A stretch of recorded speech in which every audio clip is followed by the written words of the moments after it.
5 star gi coffee thakpham da thengnaba mi oigera roadside ki momo chafam da thengnaba mi oigera at the end of the day human values ti loi chap manarakani video si loi befo yam munna yengbiu ko Delhi da meitei nupi sahi kun khatang ngai ba ama masana sijabani hai natraga min happy bani hai amai to ba video makhak mayam share to ko post ama ada yam nungaiti aduge hena nungaiti na comment section sida mado khigi mayang masaga mari leinei aduga mayang masaga mari leinaradi result to aduni khangu kaine am thina haibi ba kaya masu yawe ko aina ahan bada haizaning badi akhoi meitei nupi sing tribal nupi sing natraga north east gi Nagaland Manipur akhoi Mizoram Arunachal any state masidai laiba nupi singse chesal singse masida mayang masana yengiba mit yengsidi hairudana kanaba leitre mayamna su loi khangnaraga leiko aina haibasi katang natana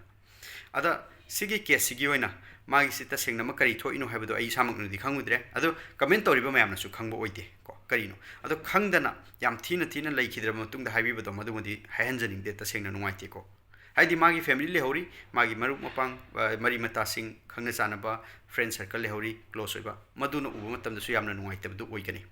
whatever the case might be ko chumba lanba mayang saga mari leinar be leinar da be natraga kamaina toroga kamin halira natraga masana sijarira whatever ko adubu almaina haibadu di haining de masibidi han point thamjage aduga matang sida yam thina hairiba mising do madu sing hairiba mising se yam taseng namak yamna phattaba mi ngakta oiradra hargadi madumak oiramda basu yai karigino haibado haijage moi sing se karamba mi oigadagi hai kanda moigi machi masal sing se ke hairiba mi do leikidriba nupi do magi natabda atei tei leiriba meitei nupi sing natraga chechal sing leiriba mayam se masi sing subu yamna hena luna khanjaba yamna protective moigi damakta oijaba mina ka adumba khudong chaba lauki gadabdo madugumagi tanja pihaning daba haitare mina laksa khigedaba adugumba gi chance to pihaning daba yamna cheksinba yamna hena luna khanjaba haitare machi masal singu khanjaba adugumba mi oiba suya aduna marum arakanda haidi admai tholpa kanda mathamoi de yamna chakba akoina tawgano haibadu noi admaina tawgano haibadu kano to tadaba haibu ngangba tadaba ina adugi wakhalon doina harpa ye magi case to kari noina khangdaba targusu ngasai gi mind da leibadu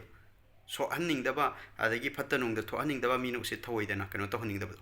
tasengna sumaina Manipur da gi mi amana ko atopa Manipur khatang te ai yondi north east gi lakpa any nupi ama oibe natra mi ama oibe sumaina mafam atopa jaga sida lei tabana ta siba mi na hatpo ro sijaba adu mamma yaw matam sai hena mak nungai taba phawri si kari gino hai matam da mi na ko usi thoidena to bi khira mi na ko onai bi khira ko adu gumba gi wakhalon ama mind sidam leira kanda chanai na ba ma wakhalon sidam phahon bedo lehen bedo adu na mar kanda hena nungai ti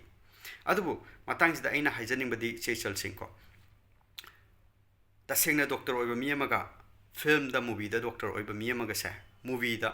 film da doctor saba mi dun hena naiba man ganeba film da IS saba mi do maduna asengba IS oiba mi da gi hena naiba man ganeba khangi dana ko haining badi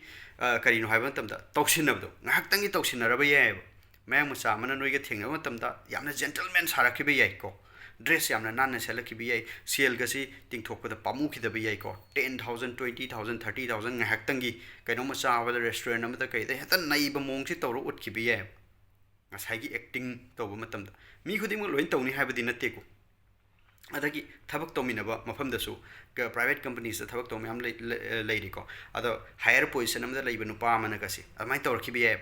aduga madugumba matang se khoigi mabung mapa sing meitei macha sing natraga Manipur macha sing na ka haipetang hair jackson lo duga hairo kanda hairuriba mabung mapa sing se si boina yekna boina ka khanma matang su dum yaudaba natte ba ko haidi noina di kari tawbiradana hairiba mayam macha oijara su madi mana di aigi damakta lepirini mana di aigi damakta pura ka tho abani sel dum ga se ting thokpada pamu bana tena haiba khanba dum yawiba kari gina moina di thajariba potu oibanina hairiba nga sai acting gi aina nga sai haikibdo nga sai nga haktangi tawsinaba yamna gentleman gi type ta wari utai ka ji sadoini adagi sel ting thokpa adagi gari gana kai ka leiriba mayam se tawdoina mami mana se than doini maram di magi target magi kano ama leibanina magi pandam do maduma phangdi phoba tawgodorinina natra ada sidida akhoi gi amana khoi Manipur gi lakpa Korean male adagi parlor da ka changdana masamana ka ji tawdana sel tung mayam ting hanna tawne nairabani kaina ko adu mayang masai mamitadi amoi garama loi chap mane kai natraga sa ko nongsa kai leiriba madugi mamitadi saji amase saji oina dum ugane chana ba pot amoina dum ugane moigi diko haidi saji se phajai phajade adom de saji di saji haibadi moi wakhalon de north east omdei lakpa nupi se north east ki nupi Chinese chingki ko Nepali adom doina dum loi chamana nuye phanam na kera lai do kem value lai ponte bo akhoi gi mitto lai khibe ai akhoi manipur ma cha singi mitta moi ma mitta di moi gi di object moina uye ayama matam dani se wari utai sanaba matam da natra keno to matam di yamna nice oiba adugi mongda gentleman gi type to u khibe ai matam chupata loina mayang macha khudimok loina nairani haibu sunate noina thengnaru matam da madugi tanjadu da gari Mercedes ama thauraga lakpa matam thengna khibe ai to bodum Mercedes tu masagi waram da busu ai ko wairaga lakpa thauringe tanjadu nanga thengnaru e khallo nangna di khandune as Mercedes thaure mathang lakpa dun pur waira lai ko oiba yaba potni haidi condition khudimok ta case khudimok ta sumaina legani haibnati aina si haikra har kanda as aiga thengna budi ma masagi ne aina khangi kana adom da koina mu seran turan khankini ko poto aina haibdo serao bagi thabal chongmi matang da ina video ma share tau khibido manipur ma panda bo itaragadi hand gloves athaba amam hana leiraga satlo haibdo aduga mayang macha su yausalak pa yaubani na moina ga thabal paigi tau taragadi gloves hanok satlo haibdo kari gino haimatam da moigi wakhalon do aina khangbagi ne masita negativity sandok ningbagi wana teko aigi kano se aigi mit aina mit tumsalaga mina ai urakano haibadi yaroeba ko aduna ai sumit pangthokpam dakar oeba aigi wakhalon gi oina dita sengna haiba taragadi community oigera natra mafam oigera any jaga khudimakta loina chap mani mi khudimuk loi chap mani khaleba tobu madu aigi wakhalon ne mi khudimak ki wakhalon ate moina de mai khande dana akhoi social sing tu da moina de mai na khande ba ko hojike hairiba kesigi particular oina haiba nati ko magi kesigi onda ita sengna khangde tobu in general da leibdo masigi kano sida haijabane pangthabi gano acting toba mi duga ngasai asengba kano tori duga khenar kaneba nang hojiki magi aningba pamba khara du phangna bagi damakta khalliba mi do aduna di nangna haiba nangna tawning to matam da no haiba sung yaw ro oeba yamna broad minded oiba ka sagan yes we can do it we can go ahead ka tor kan nangna haiba khuding nangna setting dress set price dress set page ma haire ma haigani ko ye adu te ina haning se but haidi anything haiba do madu matang da nangna haiba nangna to khuding mukta no hair oi kem ta ngangwa kano to ba haiba ngangwa kem ta sunga ro oi man di magi aningba pamba du da pan boy gedamni na adun tab ta sengna care to ba mi du dine khoi meti ma chaw ibe nutraga manipur ma chaw ibe ma di haira kaneba nang kitang kan to as nang tori du soiba malita adu to hning di haiba do adu maina haiba mi du budi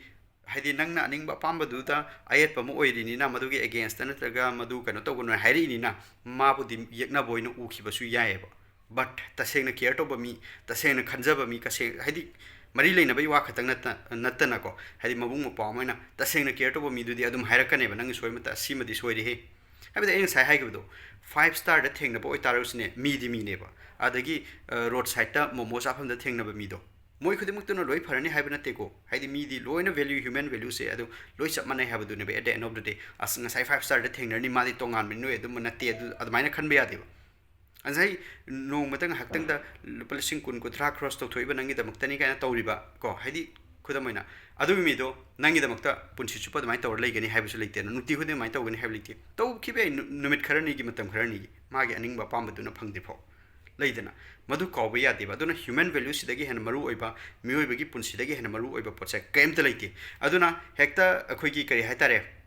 arang arakta natraga mi gi mitrang dang haktang tawr kan da pangthaba se masi tawroi dawni sine aina haning basi mi khudimok loina da main oi habidente but we have to be careful